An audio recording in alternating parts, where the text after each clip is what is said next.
Are you ready for some football? Too bad, because it's time for Dungeons & Dragons. Welcome, everybody. It's time for Dungeons and Dreamforce 2017. And as you can tell, my voice is different. This is a thing that's going to happen tonight. I have had a cold. I slept through most of Saturday. And, yeah, this is where I'm at.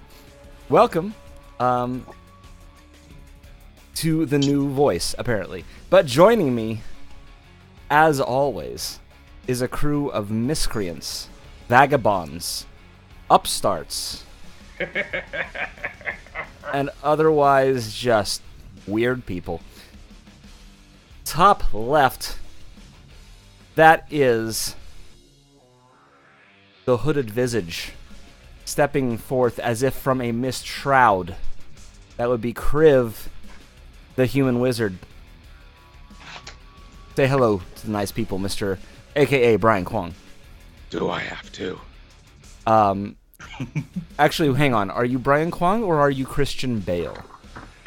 Oh, that is true.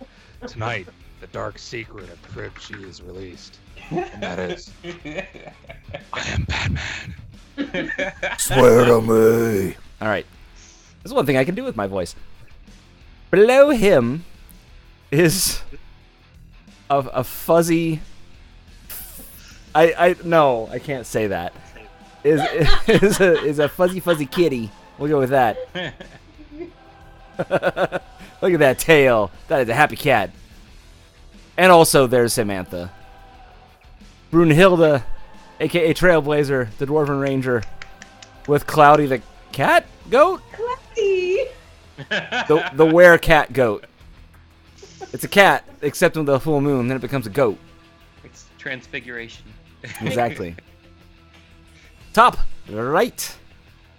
That would be the Lady Piratess herself. Bakarayu, the Dragonborn Paladin, otherwise known as Heather Palisari. Is that... Oh, that is a dragon. Okay, I thought it was like a dead parrot there for a second. It's another dragon. Okay. Another blue dragon. Oh, is another... Okay, you have a collection. I do, oddly enough, right? Specifically blue dragons. There's a story. We will have to hear the story at some point. Perhaps at Dreamforce. Yes. Yes. Huzzah. All right. You look like you're ready for Renfest. I love it. Missing a turkey leg. And then, yeah. And then below, descending from the heavens, and then falling on his face, that would be Dadatello the half-elf Mork? God damn it. Half-orc monk. Ah! It's Monday. All right. Very excited. And maybe at some point we'll have our human rogue. Poor guy had a schedule change. He's had a hard time making these games. Yeah, I confirmed. Flash would be moving too quickly for anyone to see him tonight. Yes, exactly. I he is thought one that with the maybe Speed he rolled Force. like 8 critical successes in a row. Yeah, he's become one with the Speed Force. Did we lose John? I think we lost everybody. John. Oh, No, okay. I'm here. I hear you guys. All right, you froze.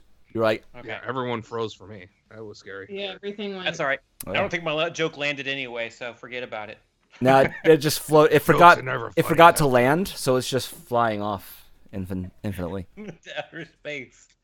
Yep. Oh, that's All right. fantastic. So, the first thing we have to do is say welcome, and then the second thing we have to do is update that donation total because we've had some stuff. Nana, would you please?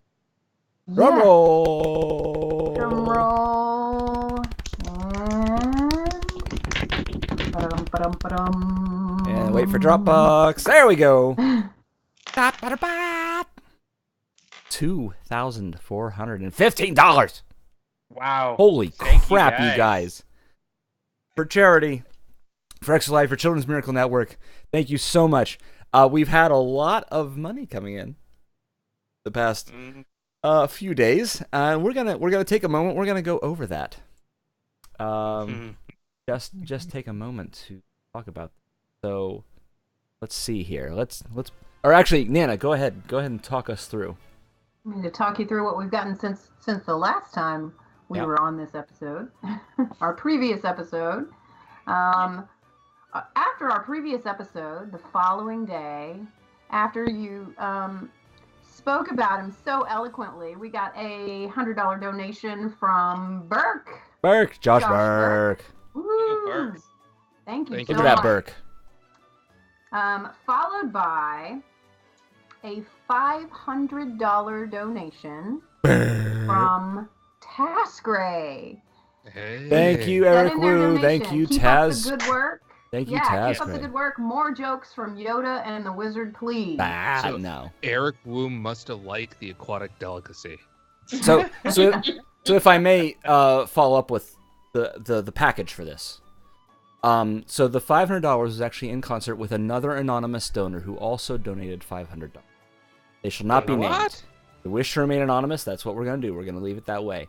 But the point of that was to do the $1,000 donation, which allowed them to determine a major point of the story.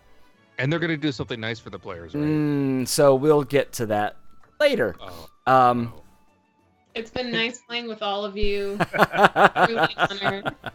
They paid $1,000 for a cast change, so So there we go. So thank you very much to Eric and to the other person for helping make that happen. You guys are awesome. Awesome. Thank you awesome. so awesome. much. We also had a Thank you few more come in. Yep, go ahead. We had a $100 donation from Jason Atwood. He Woo! says, "Go get 'em, Sam. You can change this game. # game changer." That's a magic item. That's a I'm magic not item. even surprised. Yeah. Thank you. Nice. We have a $25 donation from Haley Tuller.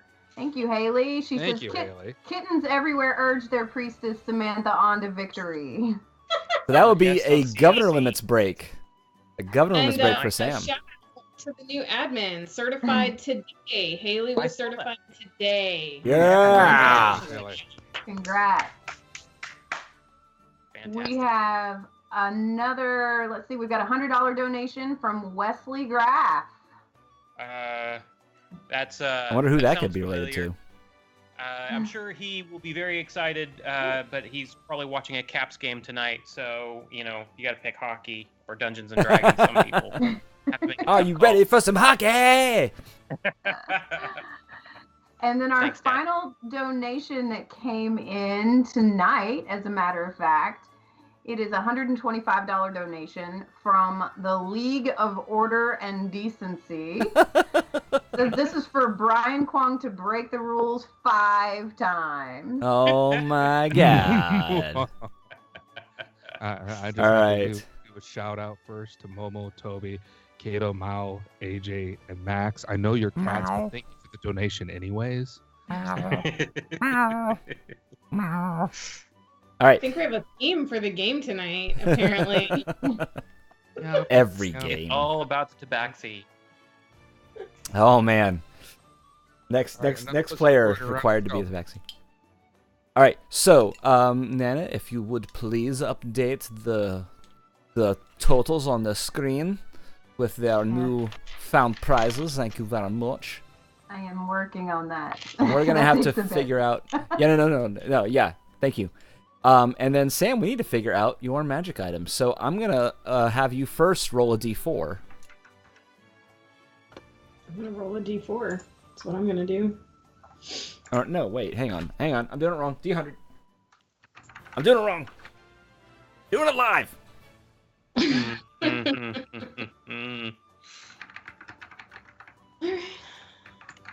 D100 it is. Oh Ooh. damn.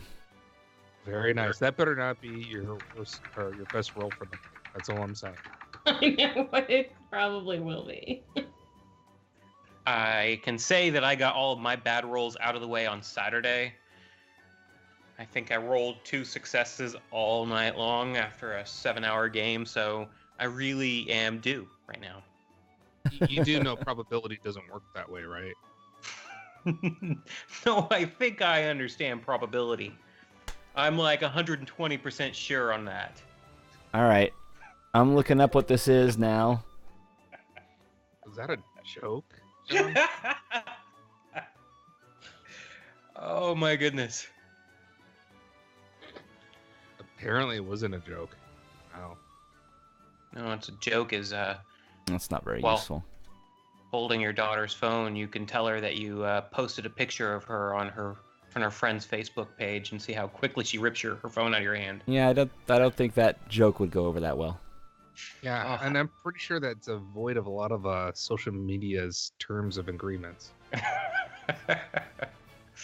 I suppose it may do. So what did Trailblazer get? Huh? I'm still working through it.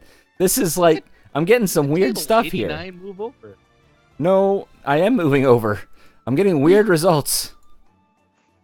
This is Well, what happens when instead I go to of that silence, custom. How about you enlighten us? Well, give us an example of a weird result. It's turning up a bunch of like cursed items. Yeah, good. that sounds about right. I don't think you want the bodice of the harlot.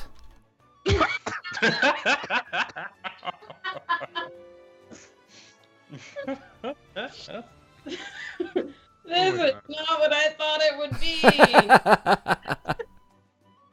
For a high roll, that's an awfully bad thing to get. I don't know. That'd be an interesting turn of events in the game.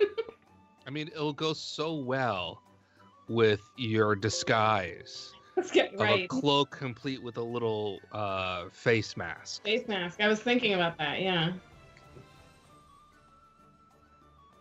All right, I'm just gonna do this. I have an item. I have one picked out. But you don't have it yet. You will probably obtain it shortly. We'll just go with that. Okay. Because we do have a story to pick up, so we will pick it up in the story. Huzzah. All right. So, one last thing before we get started. John, if you would please remind people of what they can donate for our players to receive or be punished. Absolutely. Okay, if you guys want to make donations, you can go to the Cloudforce Collective website and find links there. We've got bit.lys coming out the wazoo on Twitter and a number of other places, specifically bit.ly/DNDF17give. I know that there's capitals and lowercase in there, but it's you can find it out there on Twitter. The point is, by giving money, you are not only helping the heroes of Bacon Ipsum survive whatever horrible fate that somebody decided to come in and force upon us, but you're also helping out children who are battling real-life demons in the Children Miracle Network through Extra Life. This is a wonderful organization, and I'm glad that we have the opportunity to raise money for them for the second year in a row, and it's only getting better all the time. So much so that maybe we can convince our DM to do this year round. Oh, if only He's I not had the excited. time. Oh, if only I had the time. Make a donation to help us out so that we can have re-rolls. At $10 a piece, you can dole them out to any of the members of Bacon Ipsum. At $20, you can grant someone a quick win deploy fish, as we call it, which allows us to just skip the rolling and say, I win, and there's nothing they can do about it. For all of you devs out there, you can go a little bit higher for $25 and grant somebody on the Bacon Ipsum team a broken governor limit, which allows us to break a rule of any sort. And from there going up, you have the opportunity to maybe help us find magic items that'll help us in our battles. Starting at $100 to $200, the higher it is, the more you can actually make an impact on this game that we're playing here tonight. So follow the links, find us on Twitter, find out what's going on, and make donations, especially if you see us, all bleeding to death in the courtyard surrounded by a bunch of metal dwarves. All right. Huzzah. Thank you very much. Now, to pick up the story and where we have left off. The team working for the Trailhead Expeditionary Forces, otherwise known as Bacon Ipsum, for reasons that shall surely only be known to them and none. Have Team name to be filled in later. recently returned to... Wow, that was 2 on point. Have recently returned from expeditions elsewhere to, as they were turning in their mission to find that the city, themselves, their favorite spot that they go for drinks was being besieged. And then, having dealt with that, found the rest of the city, indeed, was also in danger, ablaze. Many places being attacked, and the foes seeming to be a cadre of dwarves. Some in normal sort of attire, if black, but others bedecked with more than just clothing. One might say they bedazzled a bit too heavily, in that they are literally studded, their skin covered and pocked with raw ores and metal shards and plates, so that they looked as if they could not even move without being in pain. For these all this raw materials essentially like puncturing forth from their skin. No blood or anything like that, just pockmarks covered. And in fact, in battling some of these foes, found that they were festooned with additional weaponry, made of or enhanced by their own altered selves. Various things like blades, whirring blades, vibrating shears, all sorts of nastiness. And the first place they checked was the residence of Dadatello himself, as well as his sister. But they managed to fight off the dwarves there, heading on to the temple district, where our local paladin, our group paladin here, had a temple that was on fire, but had already been quenched. Unfortunately, the temple next to it, the Temple of the Maker, was not so fortunate. Did not survive the blade. In fact, has been razed almost entirely to the ground. And though the dwarves have been dispatched that were here, the rest seem to be all moving towards a uniform location. However, there is one more point of interest that hits home, particularly for our dwarven party member, Brunhilde. A blacksmith was also known to be a site of one of the pyres, and that blacksmith being her former mentor and teacher. So, this is where we shall pick up, here outside of the Temple of the Maker and the Temple of the Storm, and the rest of the Temple District as well. What you do?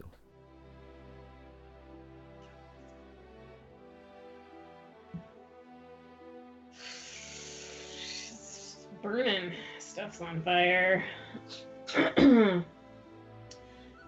The dwarves were going in the opposite direction, right? A different direction, a perpendicular direction. Perpendicular. Use smaller words for the dwarf, DM. So like a 90-degree angle, still not in the direction that we would need to go. Not in the opposite direction, but yes. Okay. Is it strictly 90 degrees, or are we talking like maybe an 87-degree angle here?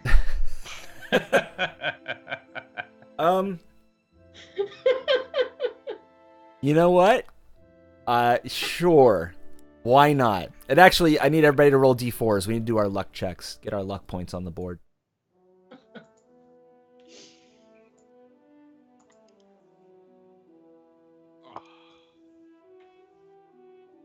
Well, 2 good luck points and 1 bad luck point. All right, Oh so my. the party will be able to use these Okay. to alter fate. All right. Well, Alright. guys, it seems like there's some work to be done tonight, and I'm not really sure. I've never been quite a leader, but I feel it would be negligent of us to not try to find a way to stop this invasion upon the land. I'm sure the city forces are working as well on top of this, but looking around, I don't see anybody, and it looks like Longshore has got most of the people trying to be taken care of. So I think we might need to try to move towards the fight. Isn't that what we do as Bacon Nipson? You're saying for free. You want us to resist Not the for invasion free. that's coming. Well, The who's paying us? experiences are invaluable. You wouldn't I believe. can't spend experience, Donatello.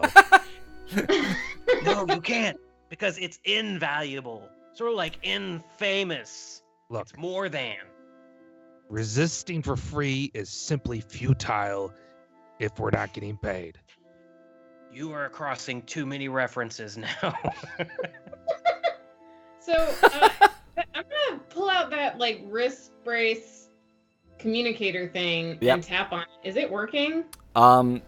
You kind of fiddle with it. You know, there's a small kind of slide on it that you try to fiddle with. Nothing seems to be registering. It's dead. When That reminds me. M14 goes down, it really goes down. Grit, let's do one of your funny jokes. Thank you for picking up on that. I really need an owner's manual to this pretty medallion that Aircool found for me. Do you have an owner's manual? And owner's manual. Well, yeah, something that tells you, you know, how many miles you need to change the oil and To like a medallion? Well, yeah, right? I mean, it's only proper for documentation to exist for anything that really has any specific use case, right?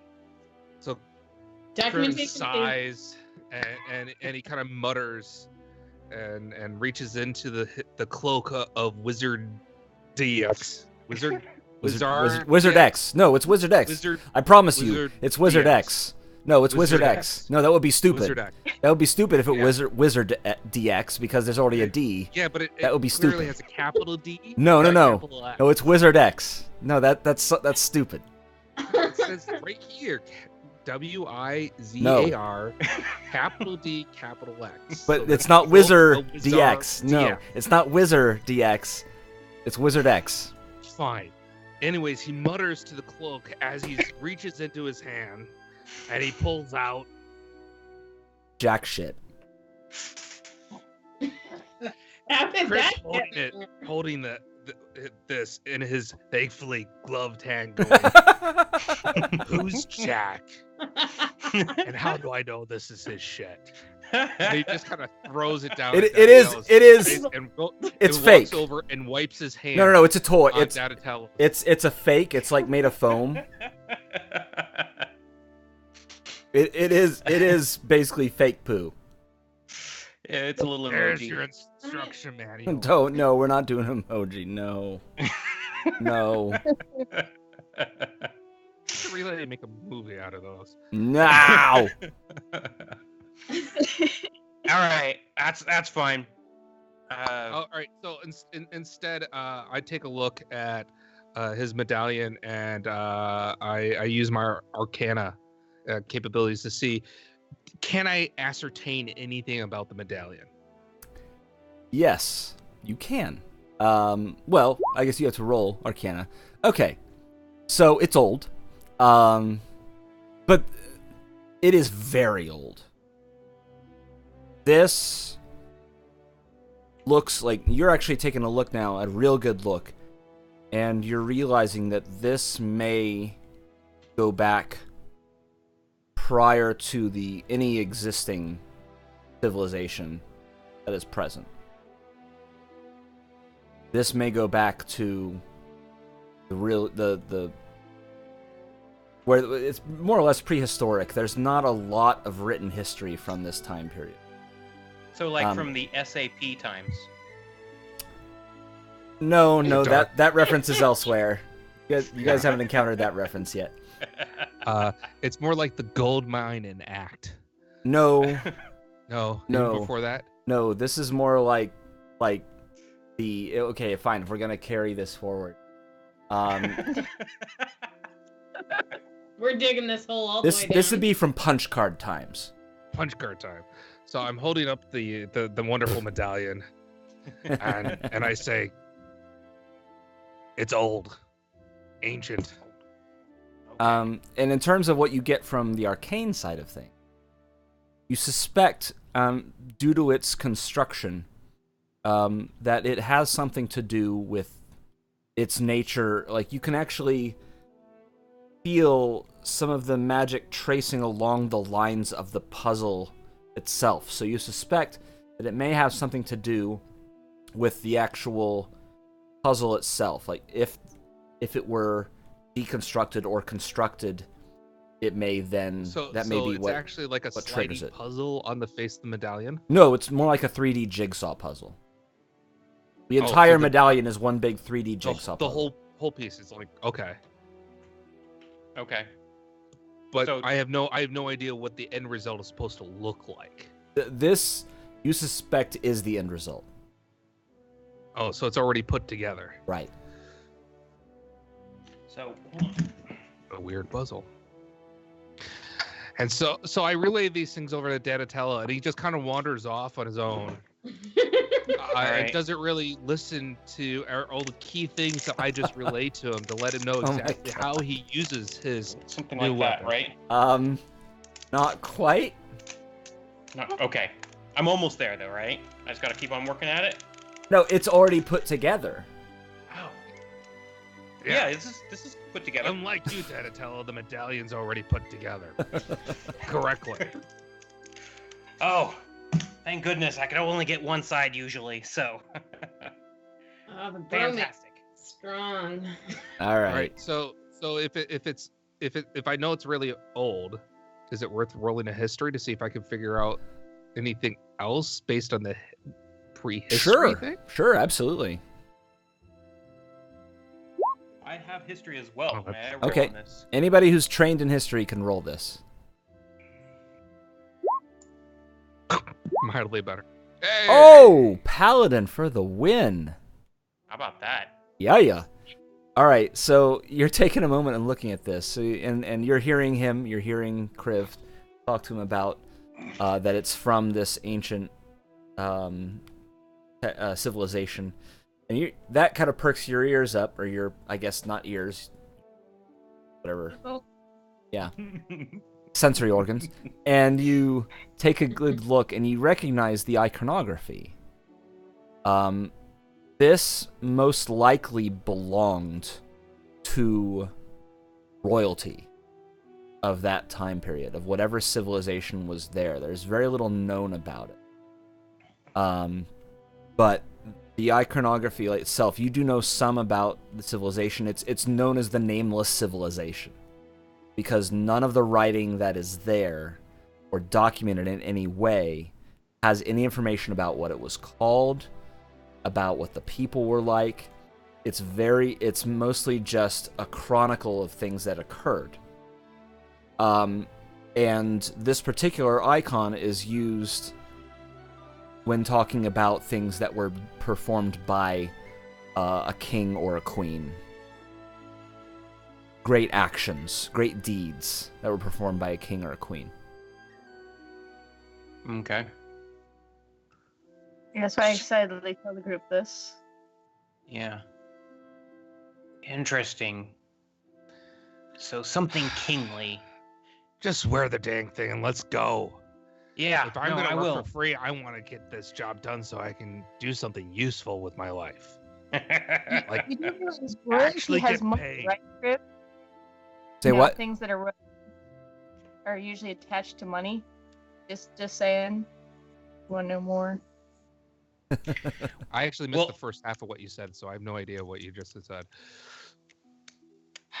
I reminded Crib that things with royalty are usually attached to money. Sure. He doesn't Well- have any.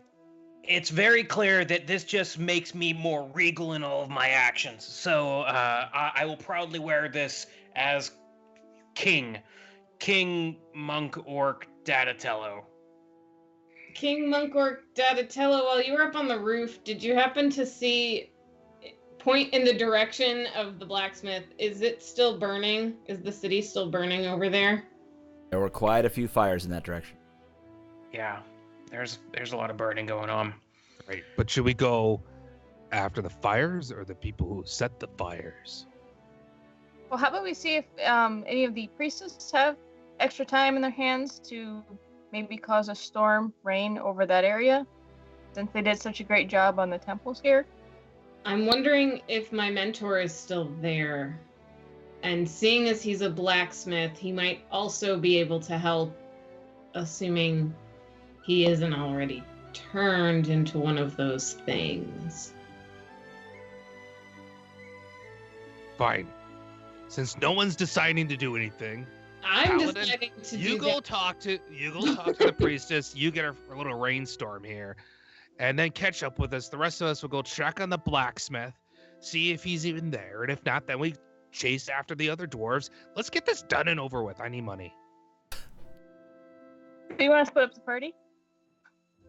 It won't. No, How it long is won't. It gonna won't take you to long. go talk to a priestess and catch up. No, it won't take long. Like 60 feet distance. You as you talk to the priestess, she will actually point out that she's that's how they put out these fires here in the temples, and so they're a bit tapped if they want to save anything for healing. You know, they're getting people kind of. There's a lot of traffic now coming in this direction. People looking for medical attention, so they're a bit strapped. All right. Makes sense. To the blacksmith then. Let's move swiftly. If he's there, I really would love to get his opinion on this whole metal dwarf thing. All right. So you start heading in that direction. There are no further dwarven trouble to get in your way. And as you are approaching the blacksmith on the way, you do see that there is a fire that is raging fairly close. We'll say it's the next building. It is threatening to catch his on fire. I mean, obviously a blacksmith is going to have like a lot of stone because of the heat that it normally has. So while his abode is somewhat resistant, it's only a matter of time before that's going to start, causing things to crack, stone to crack, and the mortar to collapse. So that is definitely a real possibility. And blacksmiths generally have open areas, open buildings. You do see as you're approaching that there is a figure lying on the ground motionless. Yeah, I'll go over and check it out. Luckily, I've got a thing over my face, so, natural barrier to smoke. Yeah. Well, the smoke's not too bad here because this building is not burning. That's true.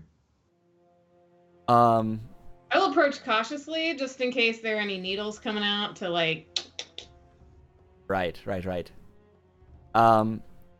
And let's do this, because I don't think we've actually determined your mentor's name. So if you, Samantha, had to choose a name for your mentor, what would it be?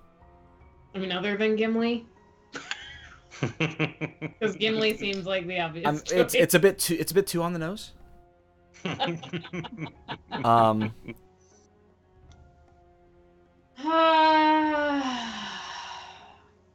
Literally everything I'm thinking of right now is just all kinds of copyright infringement.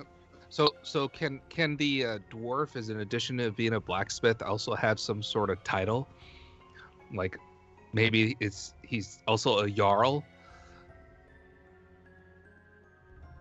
Go 'Cause ahead. we could have a Jarl Riedberg.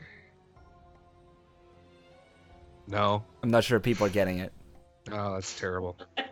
Come on. Instead of a Reed Carlberg, Jarl. Fine. I'll take my terrible jokes and I'll just stand in the background and wait 20 minutes as Sam picks up a non-copyright name. And take my ball and go home. Screw you guys! I'll make my own Dungeons and Dragons party with blackjack and hookers. No, you know what? Fine. That's great. Let's do that. There you go. you get your joke. Jarl Riedberg. Jarl Riedberg. Okay. Thank you. All right. Now I have something to tweet. Oh my god. What have you done? All right.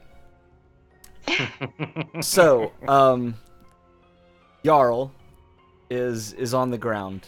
And you approach cautiously, knowing the danger that has happened there before. And as you tread carefully and slowly, one arm moves up suddenly and braces itself on the ground and pushes himself up.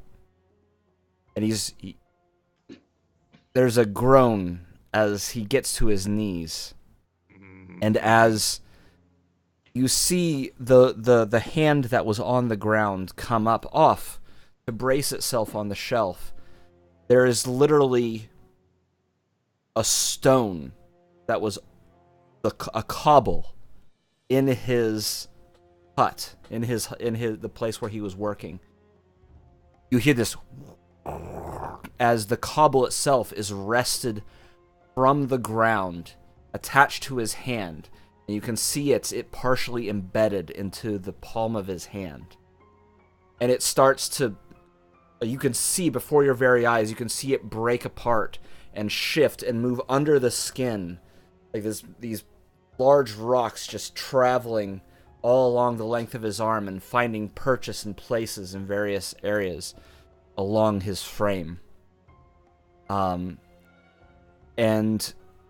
another hand rests on the anvil and pushes himself up onto his feet, and when he pulls it away, the metal from the anvil is literally stripped off. The top layer is stripped off and slides along his hand, forming plating, covering the entirety of his fingers and his palms. And you literally see it's just pulling, anything he touches is pulling stone or metal from it and making it part of him, and it becomes one with him. And he looks... Bad case of super glue. He's not facing you right now. He's turning around the other direction. Trailblazer, this doesn't look safe. I think you need to back up. At least get behind me. This could be dangerous. Yeah, this isn't promising. I'll back up a little bit, but I will also call out a little bit. Jarl? Head cocks, even though he's not facing you. And he turns around, and you can see that one eye is completely gone, replaced by some kind of ruby. You actually know that he was working on some particularly fine weapon for some noble or other, a ruby-encrusted hilt, and that matches the approximate size and shape.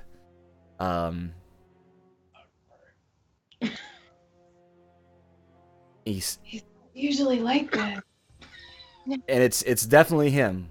This is your mentor. This is the person who sheltered you in your time of trouble, who gave you purpose, whom you more or less abandoned. Find another path. So awkward. And looking directly at you with one good eye, albeit kind of glassy, and the other just a ruby, looking at you and says,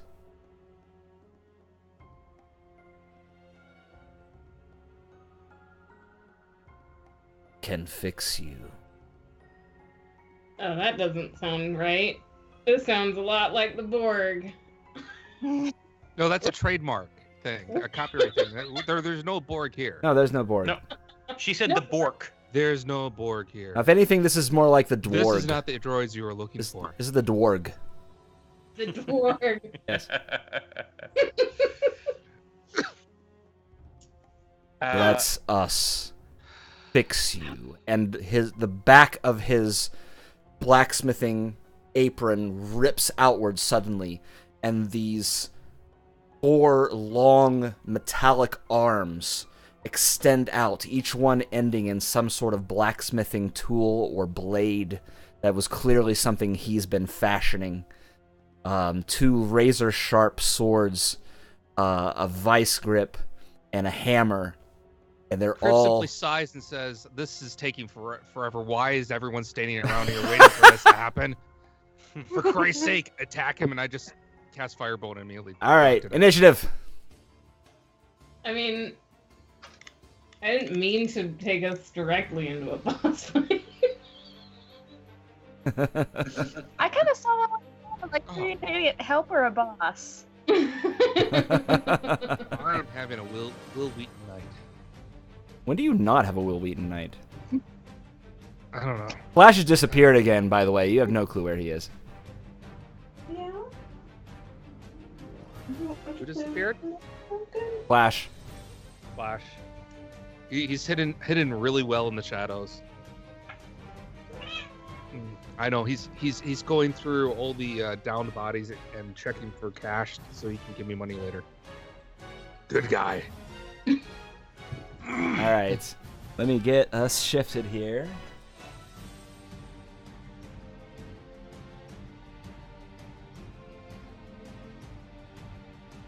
Honestly, all I can think right now is, how did he see through my disguise?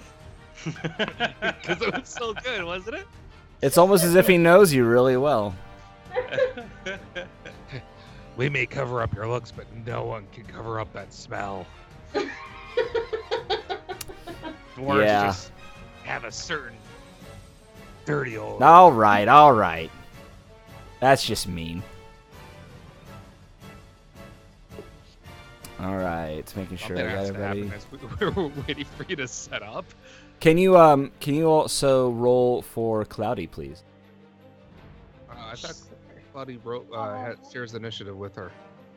Not this That's how time. you've done it. Not this time. Alright. Fabulous. I don't see you getting rule breakers. I'm the DM. I can do whatever the hell I want.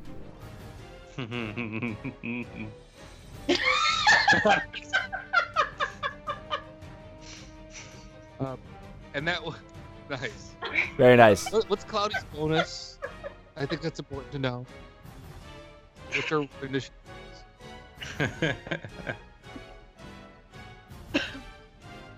All right. So with a natural 20, Cloudy just simply goes meh and goes for it and just bites off one of the weapons cleanly and starts to eat it. Yeah.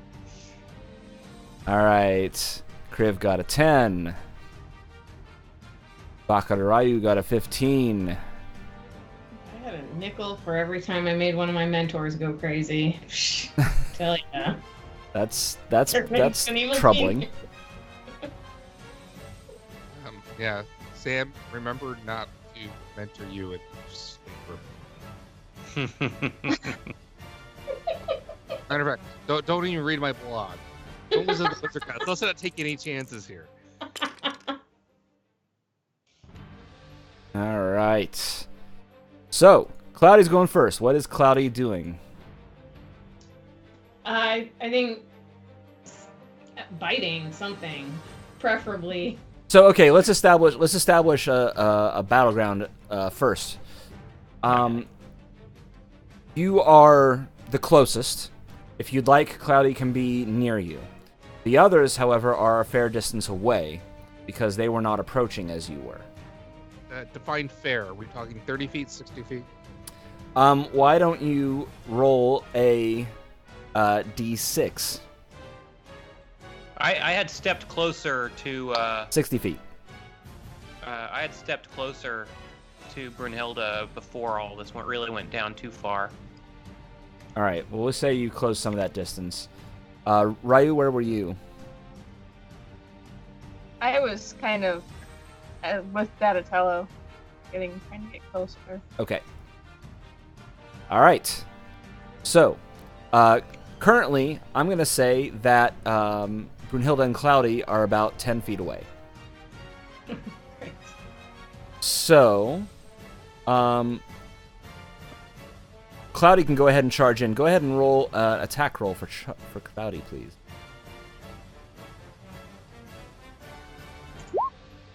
Of course, of course. Now that's what happens. A 5. I don't have like a character sheet for Cloudy, so I don't know what sort of Not that good bonuses. Yeah, I kind of figured. Not that good. Plus 15? Yes. No, that's not how it goes. All right, so Cloudy will rush forward and try to headbutt. Meh! And what will happen is one of those arms will just backhand. And Cloudy will not get hit too hard, will kind of roll with it and go skidding off to the side, but is not able to get any sort of real effort in. No one hits Cloudy and gets away with it. So now we're at Donatello. I'm going to leap in front, in between Trailblazer and the Octodwarf there. Okay. What's your move? My move is 45. Okay. So I will say you can get in melee if you want. Yeah. Okay. Excellent. I'll go right there then, and just 2 strikes with the bow. All right. Please roll that attack roll. All right. Both strikes as you whip your staff around. Bam, bam, in a rapid flurry. He doesn't even look at you. He is deadlocked on Brunhilde, and these two of these arms just go and block either one, seemingly effortlessly. Neither one of them made it through then, huh? No. Okay. Well then, allow me to just use my bonus action as just one more attack. Okay. Does that one have to be unarmed, or does that the? Yes, it does. Okay. 23. Bam, All right. bam, pop. All right, so yes, you both of those bow staffs miss, and so you follow up with a kick to the midsection, and that one he'll actually take and stumble backwards. But 2 of the arms will then slam to the ground and push himself up, that he's back on his feet again. Okay. So go ahead and roll some damage for that.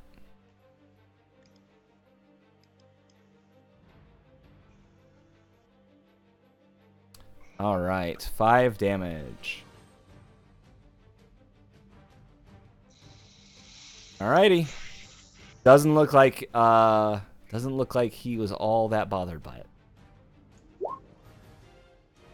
If it means anything, my strikes are considered to be magical. Okay. No different. It's just it's 5 damage. Okay. It had about the effect you thought. It's just he's not Sure. not really that bothered. Okay. All right, Ryu. Can I get within 10 feet of him? What's your move? 30 or... Yeah, 30. That's gonna put you 15 feet away.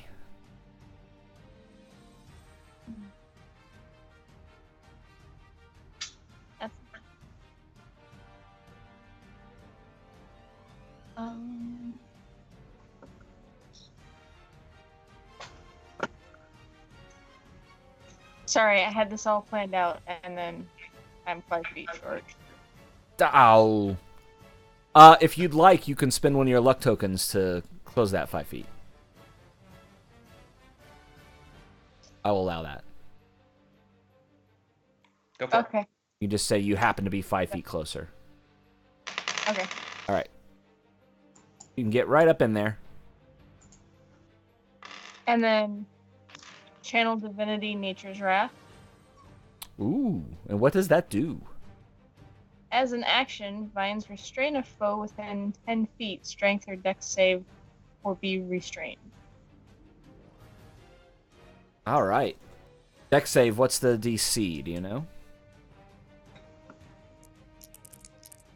Not really? All right. I'm gonna. He failed. He rolled. Okay. He rolled a not good enough roll. So, tell me again what this does. Restrains them. Rain. Does it do any damage?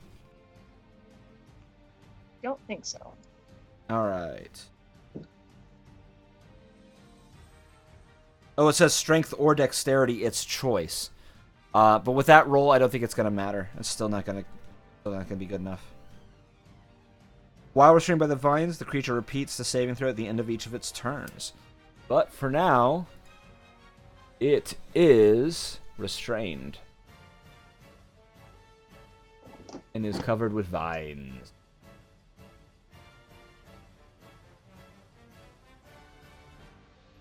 There we go. Vines, sort of. Not really very vine-like, but there. What I found. I didn't have a lot of time to Plant. All right. Very nice. All right. So that is your action or bonus action? Action. Okay. Cool deal. All right. Anything else? You still have move. You still have bonus.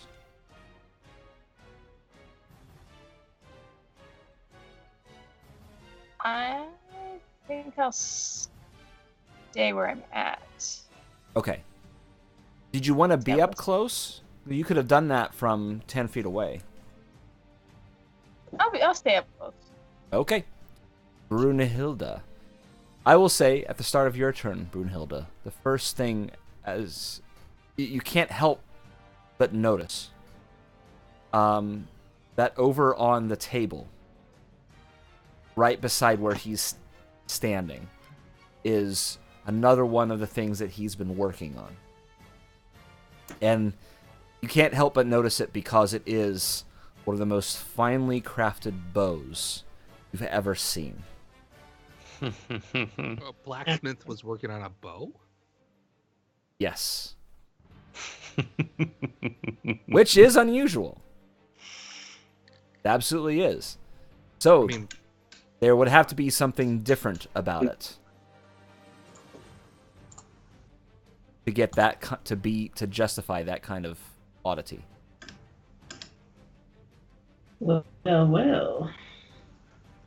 Also, great minds think alike, by the way, because I was just thinking ensnaring strike was going to be my next move. And now I'm like, oh, I'll wait a little bit for that until, he starts free and we need it again. Right there. I might as well try it out if it's here. I mean, All right. basically not to. All right, so that will put you within melee range of him. So it might mean that you get an attack on you if you back away to do a ranged attack. Or you can do a ranged attack from melee range and have disadvantage.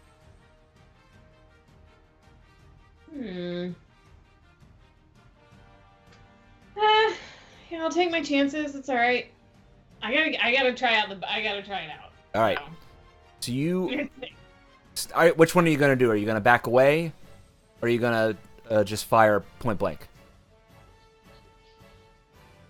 Yeah, I'll try point blank. Why not? All right. Because I like the hood and everything. I don't feel good backing up. All right. So you dash forward as much as your little legs can carry you, and make a diving grab for the bow. And as soon as your hand closes around it, there's a feeling of familiarity. And it's almost unnatural. This sudden rush of not just like that the grip is just right, but also that it seems as though on some sort of real level it was made for you. And the bow itself seems to recognize. This is just like one guilt trip after another. I know, right? I'm feeling fantastic, guys. You immediately know this bow as Thunder. And you immediately are attuned to it. Straight away. She's attuned to a book called. So, you are going to have a +2 to attack and damage. This is a +2 bow. Alright. Huzzah. You also have a bonus action, which you're not entirely certain what it does yet. Yay! You're just now feeling this thing out. So, what do you want to do? Yeah, I'll take a shot. Are you going to do are you going to do an ensnaring strike, which is a bonus action? Are you going to use the bonus action of the bow? Are you going to just fire? What are you doing? I'll use the bonus action of the bow. Okay. I'll save ensnaring strike for if and when he breaks free of the existing binds. Okay. The bow will, as soon as you kind of call forth that energy, and knock an arrow, it starts vibrating. The arrow and the string start vibrating, almost to the point where you feel like you're gonna miss, but you go ahead and release anyway. Go ahead and roll your attack roll. My cat just rolled an attack roll. Natural.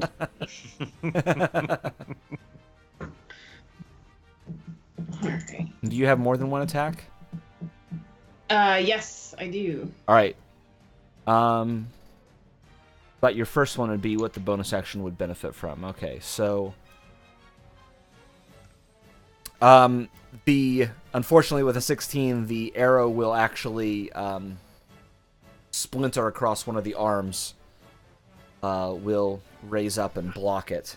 I feel like I should use a reroll, guys. What do you think? I mean, I've got them. Use them. All right. Absolutely. So wait a second.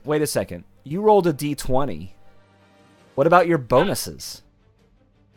Well, I don't have a thing yet, so I just. So I tell you what, just go ahead. Oh and... wait, can I just roll my +2 longbow? Is it basically Yeah, the same? it's exactly the same. Just gonna do that. Well, just tell me what your bonuses are in longbow, because you already rolled a +8. 14. So it's 14 plus 8. That's 22. Yes, that is higher. Okay, that will hit. Yeah. All right. 22 hits, guys. 22 hits. All right. So I need you to roll damage like normal, and I need you to roll 2d6. All right. I'm just gonna do this for now. So, and All right. 2d6. Yes. So that is going to be a 6 additional thunder damage. Oh yeah, 5 additional thunder damage. Oh no, 6. Okay, 6 damage plus 5 thunder damage. Got it. Okay.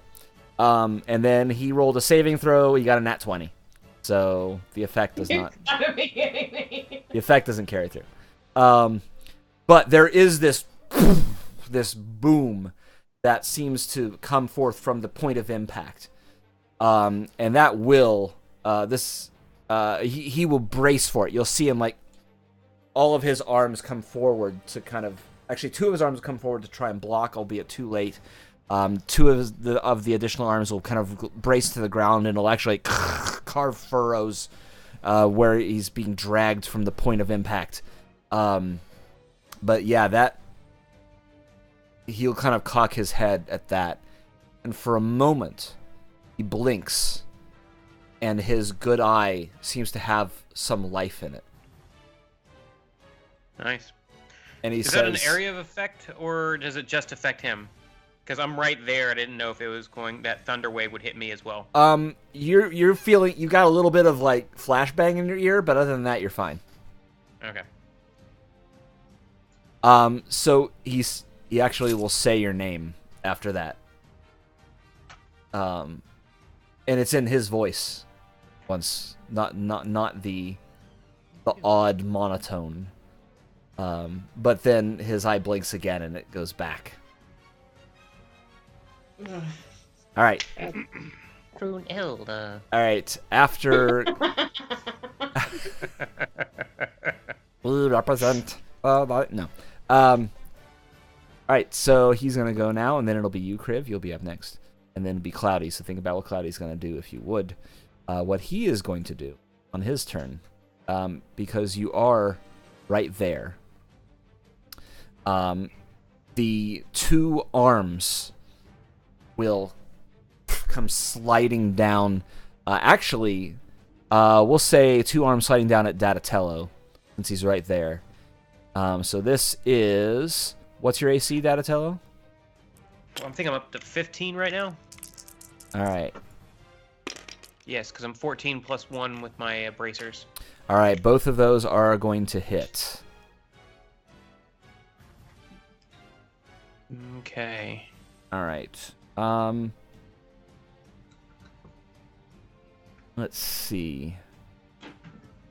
And you said 15. Mm-hmm. All right. No, neither of those will have that much, but they will hit you still. All right. Oh my god, that's a weird roll. All right, we're going to call that good. That is going to be 12 plus 6, so 18 slashing damage as both of these sword arms come swinging down at you. And while that's happening, the vice grip is going to reach out at Brunhilde. And what is your AC, Brunhilde? It's a great question. It is 13. That's going to hit. Yeah. All right, so I need you to make a Constitution saving throw.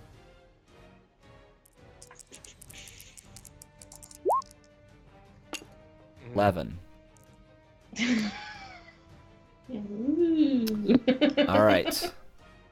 So that is 7 bludgeoning damage.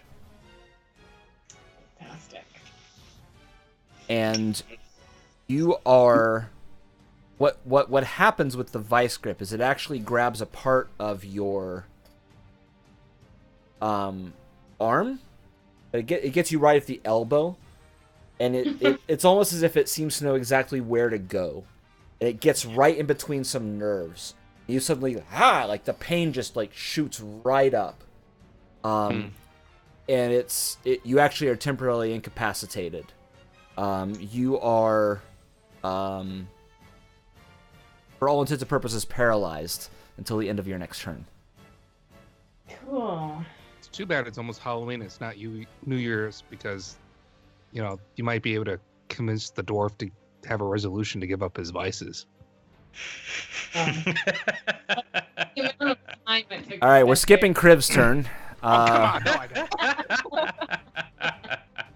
All right, you're up, Kriv. All right, I'm gonna preface this with saying, I'm gonna guess this is gonna be a rule breaking. I got 5 of them. I gotta use them. Okay.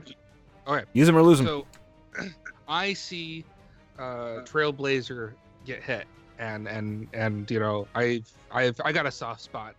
I'm not all that happy. I'm getting a little on the twitchy side, and I start muttering to the cloak. I'm like, look, I know this is not normal. I know other people are supposed to ask, but this is important. You have to give me something that ends this battle now. This dwarf has got to go down. We got to protect Trailblazer.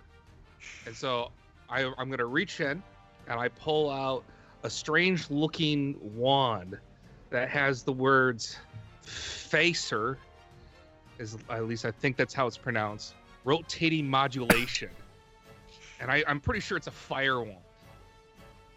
Shoots up some sort of heated particle system would be my guess if I was a physicist. And I'm going to use the wand to cast whatever its spell it actually is, that faster. You're going to have to give me a bit more, like, out-of-character information on this one. Well, what takes down the Borg, at least early on, right away, and Star Trek is a rotating modulation phaser, because they adapt otherwise. But until they adapt, one hit and they're usually down. At least for that individual Borg. It was either going to be that, or I was going to magically create some sort of nanoparticle virus that would go Janeway on them. But I figured that would be way out of bounds. I applaud your knowledge of Voyager, for starters. Thank you. Thank you very much. Just gonna. Look, knowledge of Voyager is generally unappreciated. Those are deep cuts that I...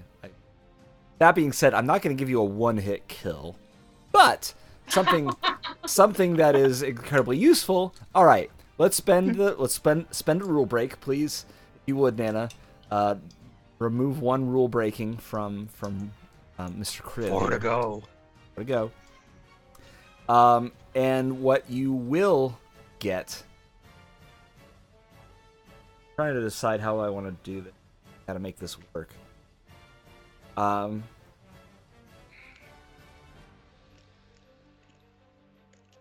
Sorry, this is really weird off the top of my head. Well, we're blending Dungeons and Dragons with Star Trek and Salesforce. I know. And Dreamforce. I mean, this is just weird in general. What could possibly? How do you do that?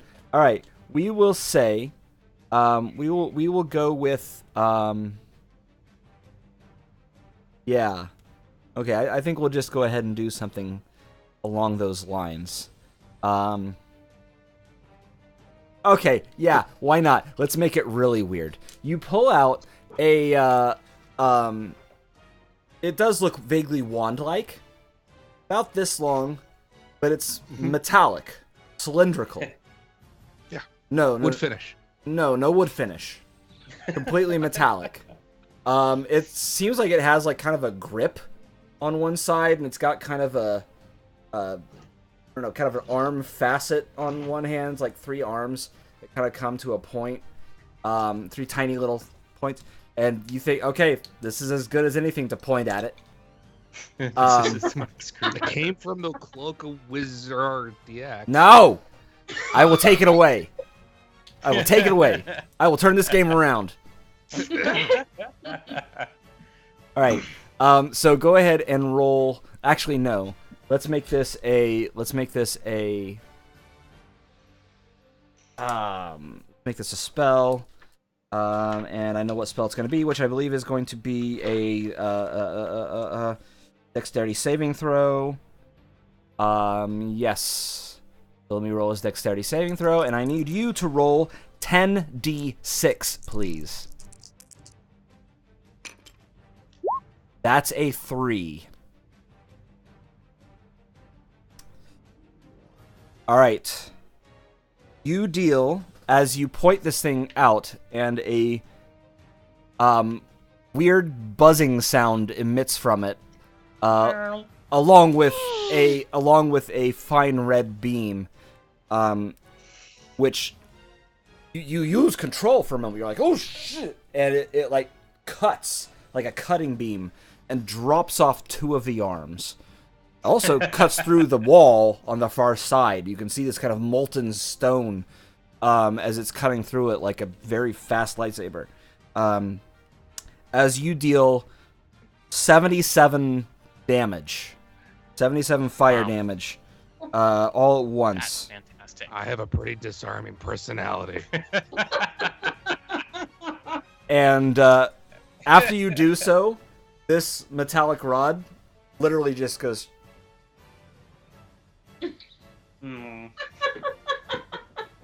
It loses all sense of Rigidity. I'm like shaking it, trying to move it, trying to see if I can get it to. I grab it with my second hand, and I'm like just trying to extend it up, and it keeps falling down.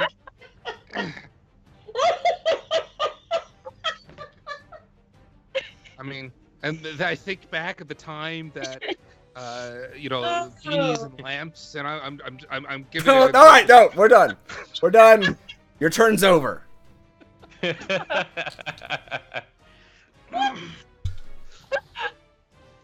magic rod won't work anymore. Ladies and gentlemen, this is for charity. If your magic wand lasts longer than 4 hours, please be a wizard. Please speak a wizard. Ooh. I'm also gonna say that there is now smoke coming from the inside of your cloak. Oh. Is it like a good smoke? Is it like maybe hickory or applewood? Potentially some barbecue? No, it smells like peckish. It smells like some of those magic experiments that have been have not gone well in class. Really don't like my magic item choice, do you? Oh no, it's fine. I'm just saying you can't do that again immediately. That's all. Oh, okay. It's tired. It's a little Unable to perform. yes. Time. It just needs a rest. Indeed. We'll try again later. I'm gonna say that he It is happens to everybody. he is staggering at this point. He's barely able to keep on his feet. He's very clearly like you could see there's actually blood, a little blackened, coming out from where one of the arms was attached and now completely gone. It is Cloudy's turn. What is Cloudy going to do? Is Cloudy on the side where the arms came off? Yes, actually. Perfect headbutting. Right in the angle, I side. imagine. All right, roll that Cloudy.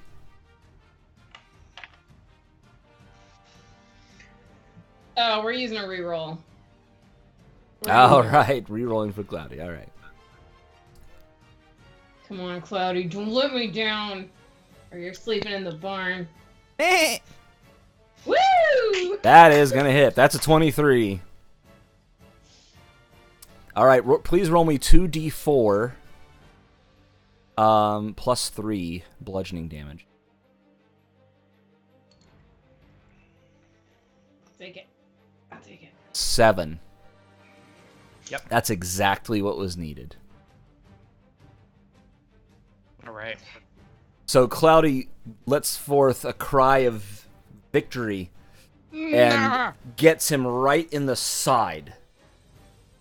Right below where one of those arms was lost.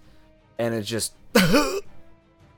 knocks all the wind out of him, and he goes crumpling into a heap, rolling on the ground.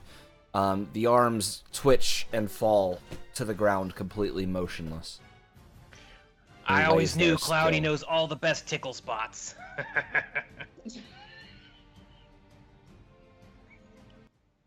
Right. It's worse. You see, that joke was so bad, John, it killed the music. Not just the mood, it killed the music. It wasn't a joke.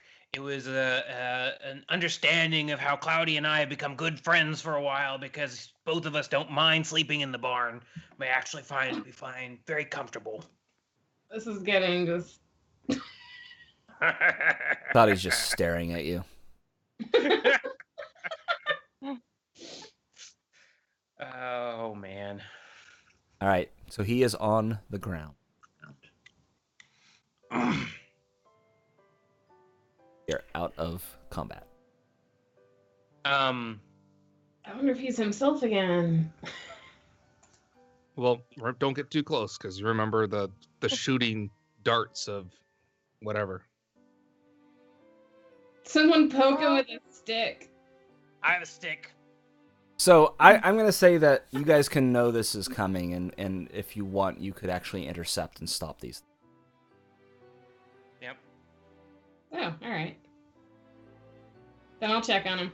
Okay, so yeah, it'll reach out. It'll snake out, of course, very quickly, but almost everybody reaches forward at once, like, no! Make sure you got them. As you're holding them, Claudio just bite them off down at the source, so you don't have to worry about that. And he's face down. Do you roll him over? Yeah. Okay. You can see as you do so that there is life that has returned to his eye. But he is coughing a little bit. And there's a bit of black flecked on his chin. He says, "Brunhilde, you did come back." Yeah. Of course. What's going on? Oh, you know, invasions of hostile take over the city. Breaking a bod. So they came here. Hey, 1 second. Bakarayu, do you think you could do the thing again and maybe help him out? I was just about to say, I can do the thing again one more time Yes. today. The extent of my knowledge. The thing! That All right. thing. So, you extend again forth your energy of your god, channeling it through your symbol and through your will, with a glowing hand that sparks with the energy of storm, rested upon him as they talk, and you can see that the skin returns some pallor to it, some redness returns to the cheeks, but all of the metal, all of that, all of the plating, stone, all still there. And he has no arms now, right? Well, he's just missing 2 of the hatched arms. Additional. Oh, okay. I misunderstood. Yeah, Good, they were because a coming out of his blacksmith- No, arms back. would be pretty sad. What do you... It was a what bit do you know lopsided, about- but Walk this way. Yes, master. He's the right height.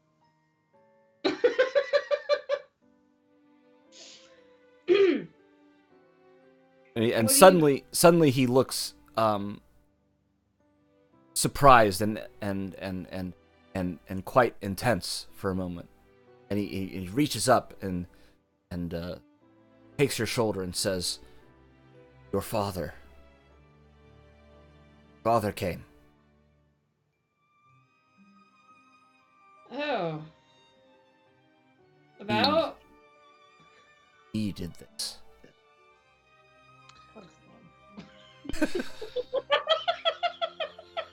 You mean Darth Dorf is your father? I don't know what's compelled him, what's taken over his drive, but he's not as I've seen him. But he came, he was commanding the others. Which way did he go? Which way did you go, George? This is a special moment. When I refused to answer about your whereabouts, he did this to me, and then did not see where he went.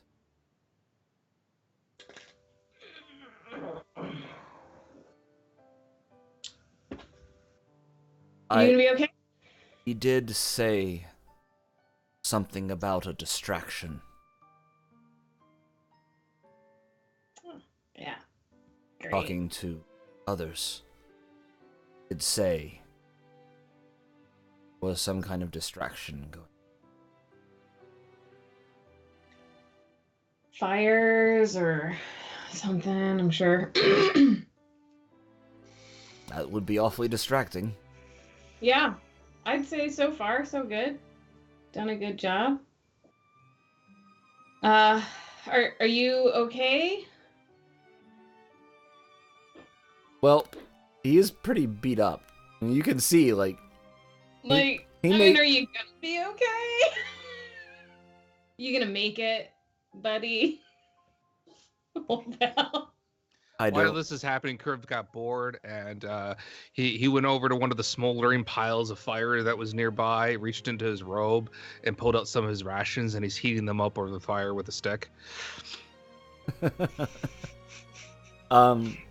He says, I'll make it.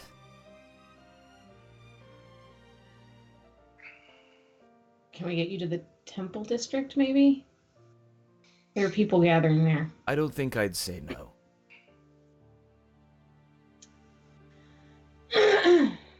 Can someone help me? Yeah, I was gonna say, Datel and I, we can get him. Yeah, we got him. We got him. I can even like kind of push him along my skateboard if I need to. He's not that heavy anyway, right? Oh no, I'll he's just very piggyback. heavy. He's very Was heavy. He's all rock and stone at this point. Yeah. He is heavy metal. Thunder. He is pretty heavy. He's probably about 3 times the weight of Okay. 2 times. 2.5, something like that. How I mean- long would it take us to get him back to the temple district? Oh. About 20 minutes. Okay. Is there any other people around, or are we in an abandoned streets now? Roll a d4. Oh no. Bam! That's exactly what you needed. You needed a 2. There are no people around, Okay. despite the inferno that's inside this building. Okay. We kind of have to go back that way to go to where the other dwarves were going. And I'm sure if my dad's involved, he'll be looking for me. So this is great. Just Okay. let them come to us. Maybe we set a trap. I'm the prisoner. We can do the Wookiee trick. I'm sorry, the Wookiee trick? I John don't Wookiee. understand that reference. John Wookiee. John He's Wookiee. one of the proprietors of the market exchange. Right. Yeah. Meanwhile, Chris just over there chewing his food, and it's taking a long time because he cooked it too long. It's pretty chewy. You're a All right, cheap guys. trick. All right. If we're gonna make it back that way, that's fine. I was going to hope to try to find a kid who could hunt down a healing potion for me. I got some money for him. I'd just like him to see if he could do that, hunt it down, and meet us over there at the temple district. I realize now I probably should have bought supplies before we went out drinking coffee tonight, but who knew, right? I think they were banking on that. I can do some curing actually. If I Yeah, can I find have- character. What do you actually want from a supply standpoint, John? Just a healing potion of sorts. There's got to be a shop that's open, right? Always open, 24/7. Fire sale. Roll a Any d4. further in the- Is there a V11X1 somewhere, maybe? Bam. 1. Yeah. You wanted a 1, didn't you? No. You do find a potion store, but it appears to be completely closed. Nobody is inside. Nobody is in sight. You wouldn't want to go there. The type of potions they serve are primarily, love potion number 9, and whatever the stuff that Shrek always drank. You're one of the regulars here, right, Kriv? No, that's fine. I wouldn't. He's a I supplier. wouldn't mess with somebody's shop. All right. What are you guys doing? I guess we're slowly rolling a rock dwarf. Heavy metal dwarf. Rock and roll. Yep. As we walk. Any other information he has would be great. So when did my dad show up? Oh. Out. Well, actually, no clue. No idea how long I was out. As we're walking back to the temple, Crib's just sitting there chewing a piece of food. Expectantly. He wasn't himself. He, well, apart from... well, that's new. I'll have to get used to that. Apart from alterations, he didn't even speak the same. He was brasher. Used bigger words. Use bigger words. That is unusual for him. Or it's like perpendicular. He's always, you know as well as anybody, he's always been not the most accepting came to people outside their station. But there was a calculation to it. Not normal. Do you think he's really behind this, or do you think there's someone behind him? I don't know anything anymore. It's just all this seems excessive, even for him.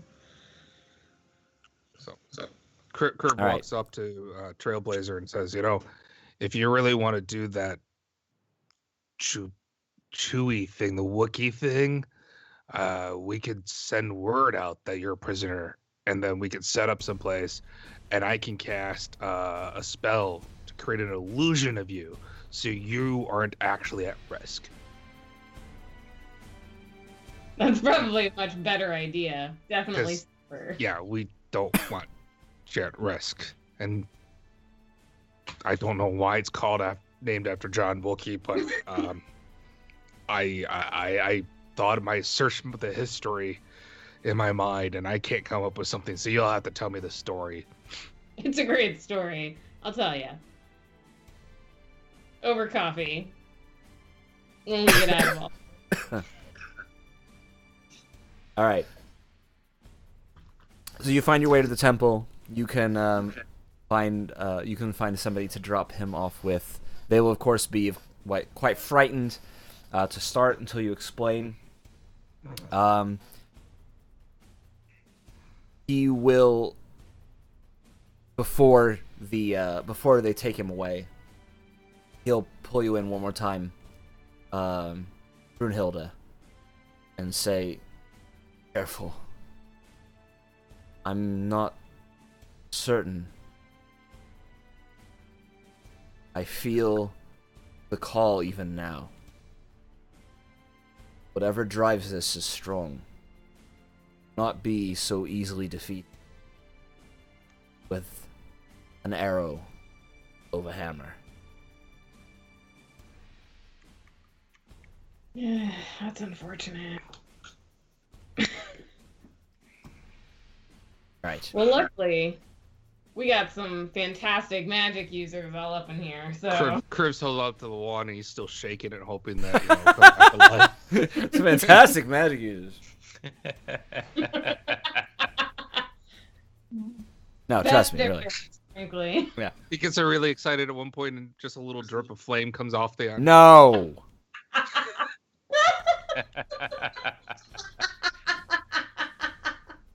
And it falls on your foot. Take 4 fire damage.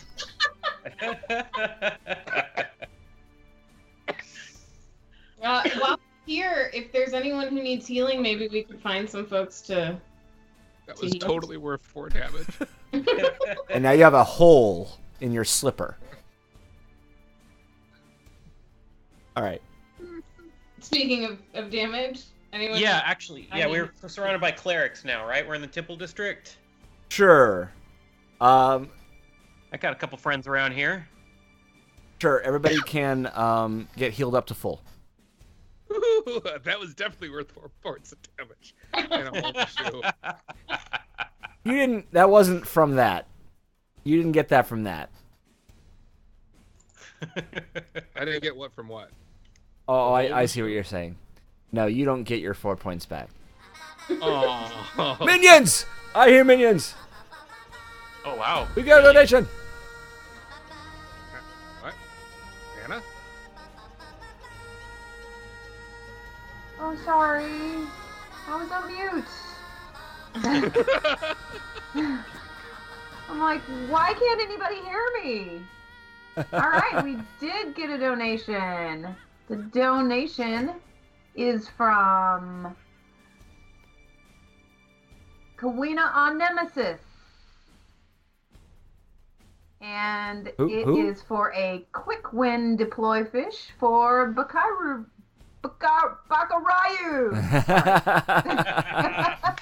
Thank I you. trip over those names. Who is it? Who is it from? Kawina Nemesis. Kawina Nemesis. Thank you, Nemesis. Nemesis. Nemesis. Is it just one? It's not Nemesi? Nemesis. It might be someone following Star Trek references. Could be. Yeah. I was gonna Could say be. Nemesis as in. Could be Resident as Evil. in Star Trek Nemesis. Yeah. Resident that's Evil? Where I was going with it. No one would bring that movie up.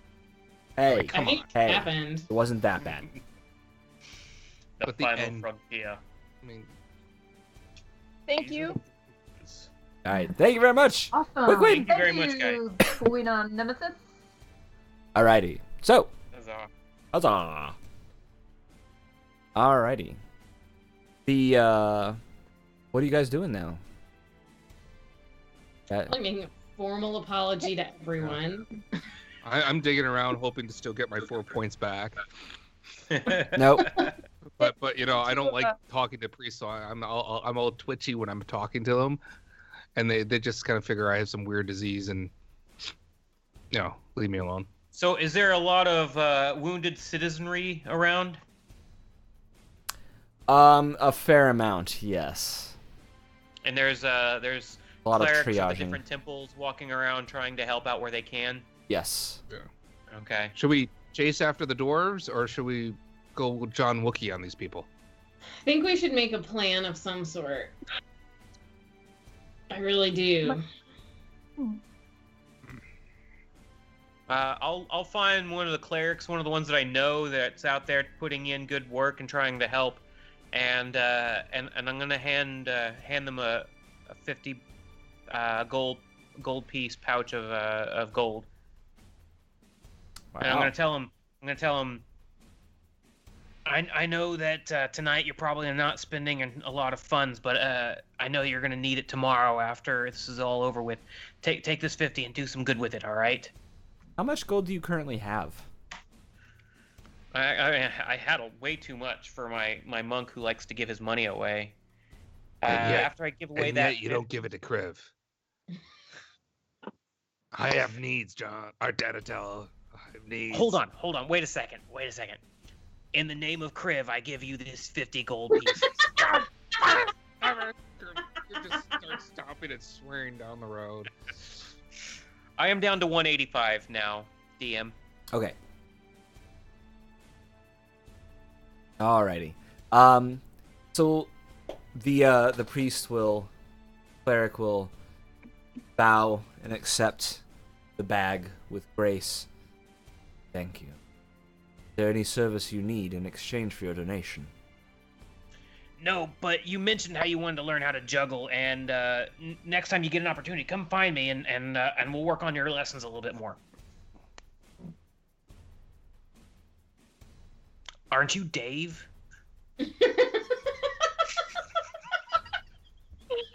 Nobody's No. here, man. It doesn't matter. I'll show you to juggle No, anywhere. It that's doesn't matter that's what your name my is. twin brother.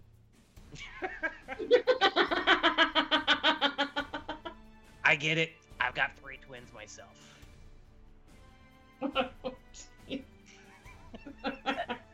God, there's- I'll let By him the way- know that you asked about it. Thank you. My intelligence modifier is 0, so this all matches up. Oh pretty yeah, well. no, absolutely.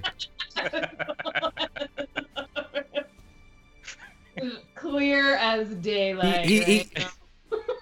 He thinks out of rote reflex. The immediate thought is he's going to offer one more time if there's any other services you need, and then thinks better of it and turns and walks away. Excellent. All right. So, We need a plan. What about at this resting point, to, you know, the bracer will suddenly light up with a blue light. Guys, something really cool's happening here. No, I'm no, liking no, these. not yours. Ow. The one given to Brunhilde by the by Burke. Okay. I'm tapping mine then. I'm not getting anything. All right.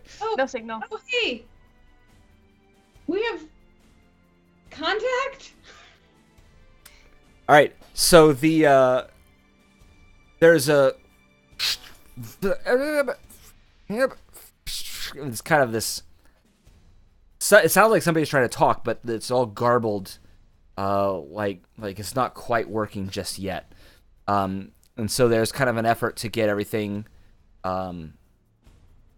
straightened out. You can hear like cursing and smacking, like something's being slammed around. Breaks through every now and then through the mess of noise. And finally, who's there? Can anybody hear this? Report in. Just poke whatever I need to poke to talk, if anything. You have no clue. Just start poking things. It's fine. Hey Alexa, All right. how do You- these bracers work? If that actually sets something off, you're a terrible person. I'm sorry. Hey Google, how do these bracers work? You're really a terrible person. And if somebody wants to donate to screw over Brian, please. All right. So Hey, you, Mark? yes. Someone wants to donate to mess over our team, but they don't know how. Can we give a quick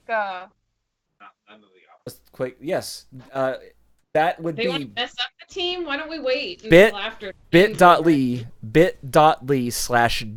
and DF donate, all lowercase, DANDF donate is the link that they can go to, and that should take them to an extra life.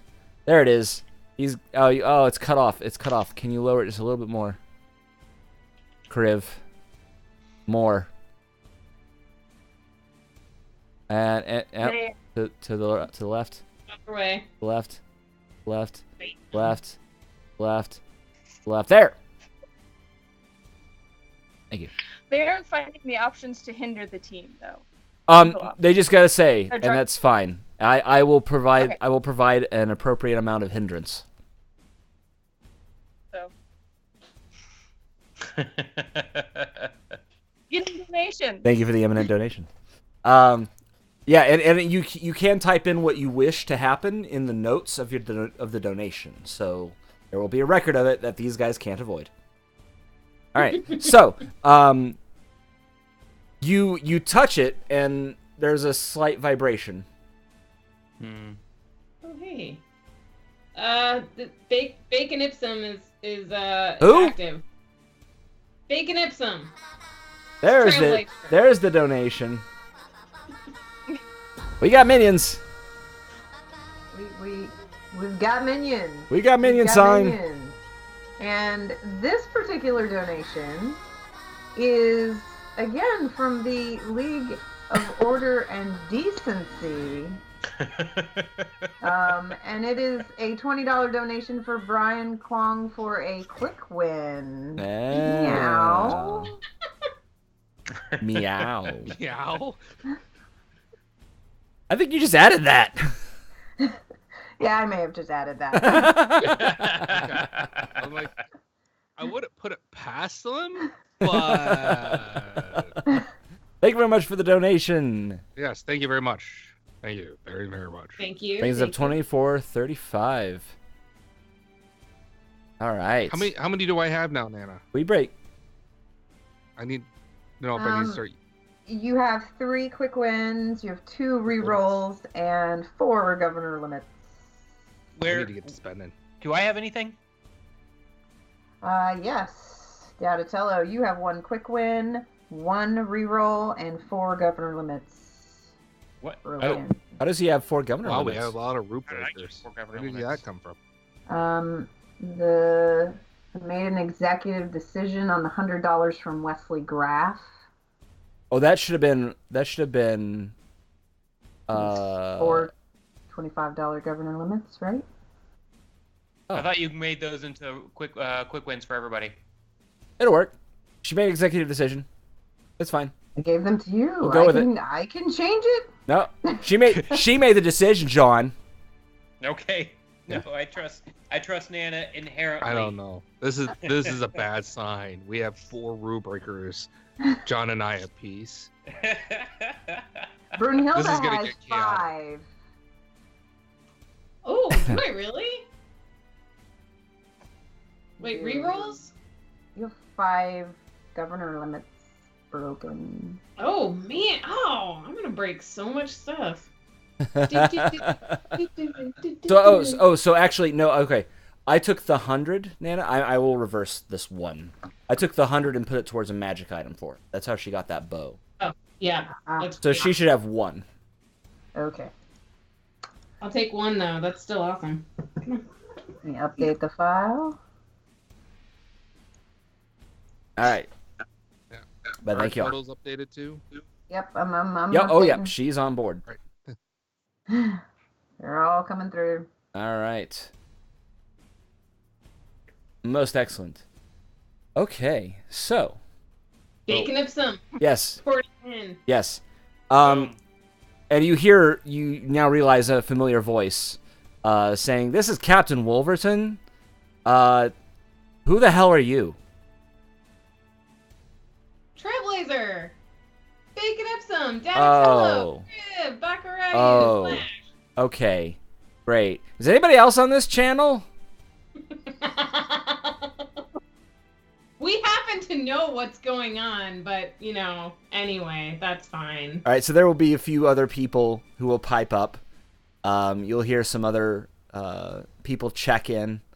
There seems to be a fair amount of relief that there is now. You'll hear things like, "Relief to hear you, ma'am," things like that. People are now able to check in. She says, "All right, great. So here's the deal. We have some intelligence.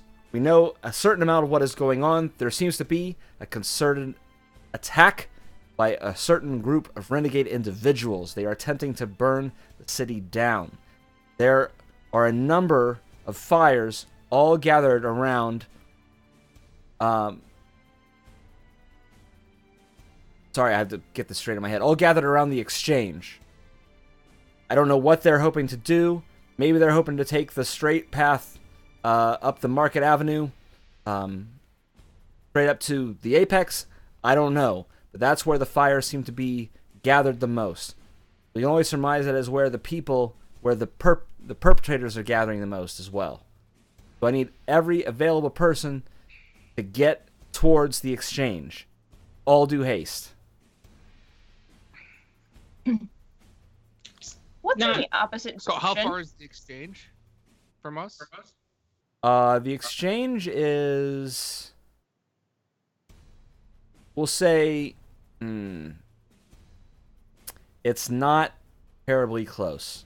I mean, is it worth like trying to hail down a chariot or some other sort of Probably, because otherwise you're looking at like an hour's walk. Okay, yeah, we want to do that, and we want to hopefully get the one that's driven by Bart, because we know he's reliable-ish. So, not on the channel, though. I'm just going to look at everyone. This is the distraction that they were talking about, right? That's what I was thinking. What's in the opposite direction or away from the exchange? Well, Or that's important. perpendicular to the exchange. Perpendicular? Perpendicular. Perpendicular. Yeah. All everyone right. thinks it's Dungeons and water. Dragons, ladies and gentlemen. Where's the Cheetos? It's D&D. So, you remember those dwarves that were all heading towards a certain direction? That is in actually pretty much the opposite direction of the exchange. Does I see Bart what's still there. drive there? Bart goes everywhere, man. Didn't you know? Except up hills. Is it worth telling them? Are they going to listen to us, or are they going to not believe? I feel like this is a situation Your call. where they're not going to believe us, right? Your call. If anybody has the charisma to try to inform and influence somebody as high up the level as Captain Wolverton, We have a charismatic person. Let me try this time. It's not a dwarf, so maybe I'll do a little bit better. Yeah, think yeah. it's Don't probably better don't than- get short on Captain Wolverton. She won't like it. All All right, I'll, like awkwardly do this to like hold the thing up to you. Try persuasion to be we should really go the other way. All right. So that's a Oh. 10. So Yeah. here's what I need from you, Heather. Oh no. I need you to make up for that 10. I need you to say something better than a 10 would be, and I will override that 10. You can actually give a very persuasive, convincing argument. Yeah. That you have to do it in character. So she kind of stands up a little bit tall, which is probably too tall for the thing, but you know, gets her power pose on, right? Like, listen, we know what's going on. We've had intelligence in the field. We have an insider that knows about what's going on with the dwarves and that there's a possible distraction going on. This seems like a big distraction. The dwarves that we saw were going the other way. It is obvious that this is a trap. We can't fall into it. Who is this? Bakarayu. Who? Bacon Epsom! A big thick paladin of noble birth.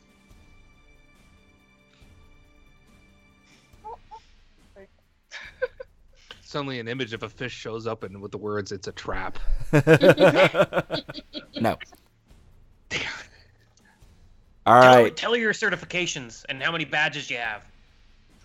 Then where do you suggest we go? In the direction of the dwarves. And what direction is that? I mean, are they just Opposite- are they heading south for the Perhaps winter? If we happen to know, like, can any of us help answer these Yeah. questions? Whisper south. South. Do we know the cardinal directions? We just know they were There are running big Sure. landmarks that we know of in that direction that we could point out. Let's see, major landmarks in that direction. to towards migrate for the winter. No. They are not. They are not. With a couple coconuts. They are not retirees. Let's see. All right, I will give a free inspiration to whoever can actually come up with a Salesforce-related landmark in that. In which vicinity? Wherever these Any guys are headed. vicinity? Yes. Like a real actual landmark that exists, or anything Salesforce related? No, follow along the lines of this campaign. Is it near the Dream Park? Or the service district? Or I believe it's by the Hilton San Francisco. No. the Cloud Palace? Oh, I know. They went towards the Marquis place. You know the Marquis. Marquis Marriott. Give me something dwarven. Dwarven. But also along these lines. Gosh. Probably the why do I keep thinking dispatch? That's not right. Someone help me out here. It starts with the D, the console, why? The dev Developer console? console? Something with that, yes. Developer DX? Developer row, where they do all of the development of To the DX district. The Dwarven console? The Fisherman's Dwarf. console. I mean, I feel we're not being very agile and not really doing a good job on our scrum here. I mean, You know what? We're gonna call it the scrum. The scrum. We'll call it the scrum. It is a it's a subterranean tower. Typically towers go up into the air, but this one is one built by dwarves. There is part of the cavern system that's beneath all of Moscone. Obviously, you guys know about it. You spent a fair amount of time delving into it and helping to map it and rid it of baddies, monsters, vermin, and such. And there is a one large cavern at one area, and there is the scrum, and it is essentially a tower that goes down into almost like a stalactite. mm-hmm. Actually, we'll say it's made out of one giant stalactite. They use that for trade, don't they? I mean, the dwarves usually come up with 3 main big releases of trade goods every single year. There we go. Yes, they do. All right, so Yeah. so Brian will get an inspiration. Very, very, very scrummy of you. Yep. Kudos. There you go. Thank you.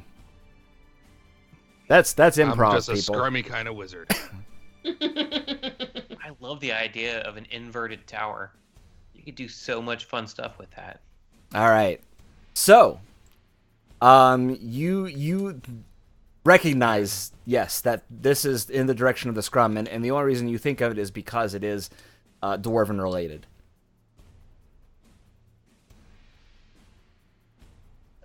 Go towards the scrum.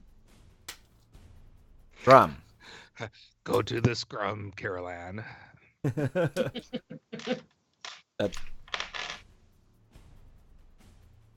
All right, here's what we're going to do. All forces, except for Bacon Ipsum, head towards the exchange. Bacon Ipsum, I will meet you at the scrum. I run over and I grab the bracer and I just It goes shout dead. up as loud as I can. Oh, And I'm all, let go of me. Let go of me. Oh, wrong bracelet. why doesn't anyone want the wizard to get paid? All right. Anything else you guys are going to do before you head in that direction? It's a dwarven tower. You know there's going to be so much stuff that we can loot there. It's fine. Vámonos, amigos. Anything else All right. before we go? Last chance. Not unless This we need to do quick rests to recover anything. Yeah, so I should point out, this is the last session before Dreamforce, which you know how this goes, right? This is Yeah. literally your last chance to do any kind of prep. What would Let it me- take for me to recover my spell slots? Um, Is that a long rest? I think. it's a long rest, yes. I will let you... Great. Your rule breakage can be used to cast a spell after you're out of spell slots. So Yeah, because we don't have time narratively to take a long rest. no, you don't. So rule breaks will give you additional spell castings. To give you a little bit of additional oomph and maybe some additional oomph towards donations. You can also spend a rule breakage to cast a spell you don't normally have the ability to cast. And if you're out of spell slots, you can spend two rule breakages to cast a spell, even though you're out, you would normally not be. Can I cast above my casting level? It's a rule you wouldn't be able to cast. Now, I will say this. As you have seen with your previous usage of the rule break, there are often repercussions for very severe rule break. You can Spending do doom points. really cool stuff, but things will happen. There must be balance. There must be balance. Must be balance.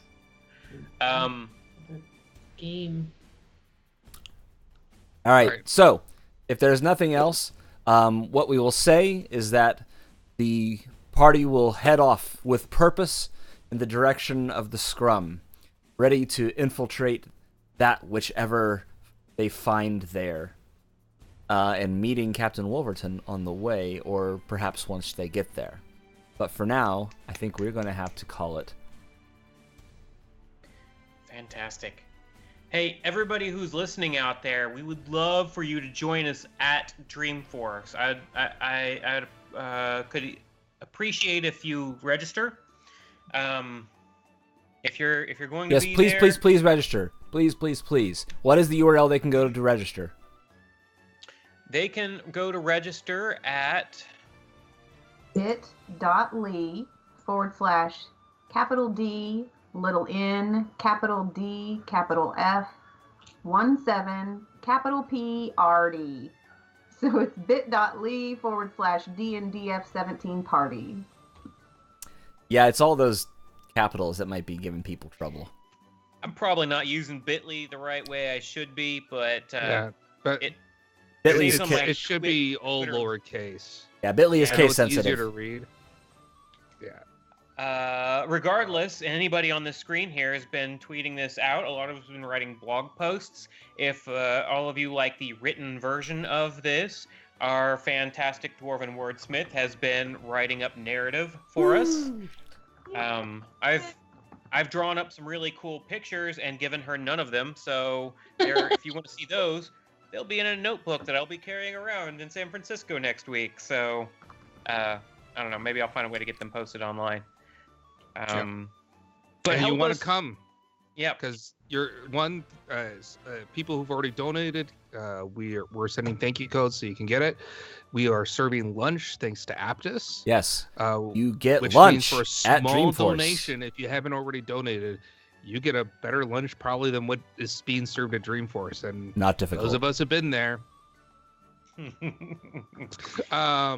The other thing is you don't want to miss out because the live showing is really difficult to record, and you want to find out the end of this wonderful story. Find out what actually happened to the dwarves. Find out what mysterious thing Kriv got on our very first episode, and find out how else we're gonna break the rules.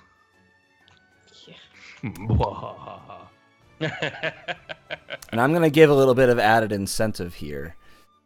We are at 2455. If we can actually break 3,000 before the start of the game, I will give an additional amount of help or hurt to whatever to the party, and it will be substantial.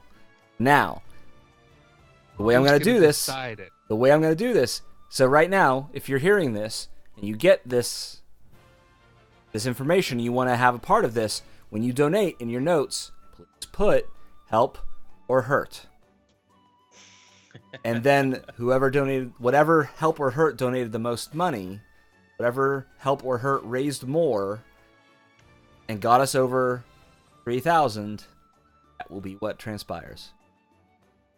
and it will be Okay. significant. So in every donation going forward, make sure to mention every donation on helping children fight terminal diseases. Make sure to mention help or hurt in there. And we can determine how well we're going to move forward on our team.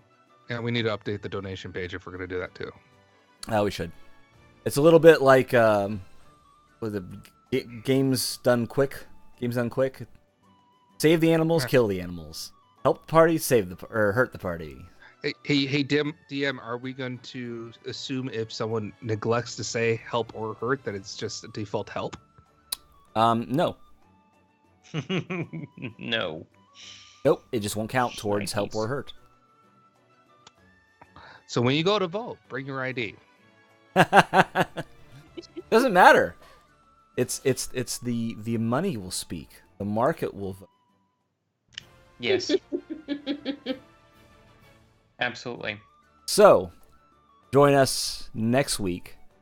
Not 8 o'clock Central Time here on Twitch, but rather join us at Dreamforce if you possibly can. We will try to record it. We'll get... it's probably only going to be audio, to be honest. It's really hard to get video recorded. We'll see what we can do, but one way or the other, we'll get it up on YouTube, even if it's just audio. So we will have that, but if you're going to be at Dreamforce, please join us. Be sure you sign up at the address above us here, and because it is free lunch, and it's 11 o'clock on Wednesday at the Marriott Marquis. Yes. Which is really close to everything else, so it's not like you're walking all Exactly. over San Francisco. Exactly. And we'll find out a few things. We'll find out what did Kriv get from Quick in the first session. We'll find out what Donatello's puzzle pendant does. We'll find out what exactly that $1,000 donation does. Thank you, everybody. See you at Dreamforce.